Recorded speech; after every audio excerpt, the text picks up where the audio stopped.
One nation one election, एक राष्ट्र एक चुनाव, एक अवधारणा है जिसका मुख्य उद्देश्य भारत में लोकसभा और राज्य विधानसभाओं के चुनाव एक साथ कराना है। इसका प्रस्ताव इस विचार पर आधारित है कि बार बार चुनाव कराने से देश के संसाधनों का व्यय अधिक होता है और शासन व्यवस्था पर प्रभाव पड़ता है। वर्तमान स्थिति एक, भारत में अभी लोकसभा और विधानसभाओं के चुनाव अलग अलग समय पर कराए जाते हैं।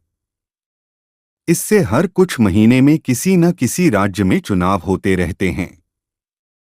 बार बार चुनावी प्रक्रिया में राजनीतिक दलों, सरकारी कर्मचारियों और सुरक्षा बलों की भारी भागीदारी होती है।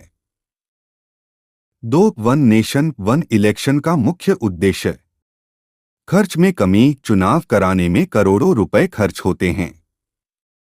बार बार चुनाव कराने से सरकारी धन और संसाधन का अधिक व्यय होता है। 3. प्रशासनिक स्थिरता, लगातार चुनावों के चलते सरकारी कामकाज प्रभावित होता है। चुनाव आचार संहिता लागू होने से कई विकास कार्य रुक जाते हैं। 4. राजनीतिक स्थिरता, एक साथ चुनाव होने से बार बार राजनीतिक अस्थिरता की संभावना कम होगी। 5. शासन में सुधार, केंद्र और राज्यों की सरकारें बिना किसी रुकावट के विकास कार्यों को आगे बढ़ा सकती हैं। चुनौतियां 1. संवैधानिक संशोधन, लोकसभा और विधानसभाओं का कार्यकाल अलग अलग होता है।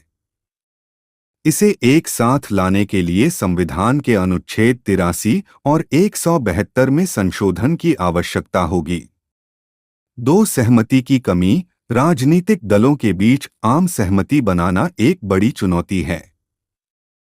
3. व्यवहारिक दिक्कतें, अगर किसी राज्य की सरकार गिर जाती है तो वहां दोबारा चुनाव कराना होगा, जिससे एक चुनाव का सिद्धांत बाधित हो सकता है। 4. लॉजिस्टिक चुनौती, पूरे देश में एक साथ चुनाव कराने के लिए बड़ी संख्या में ईवीएम और कर्मचारियों की आवश्यकता होगी।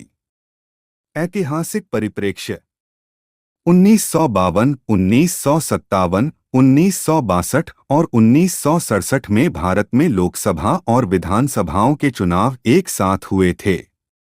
लेकिन बाद में कई राज्यों में सरकारें गिरने के कारण यह प्रक्रिया असंगत हो गई।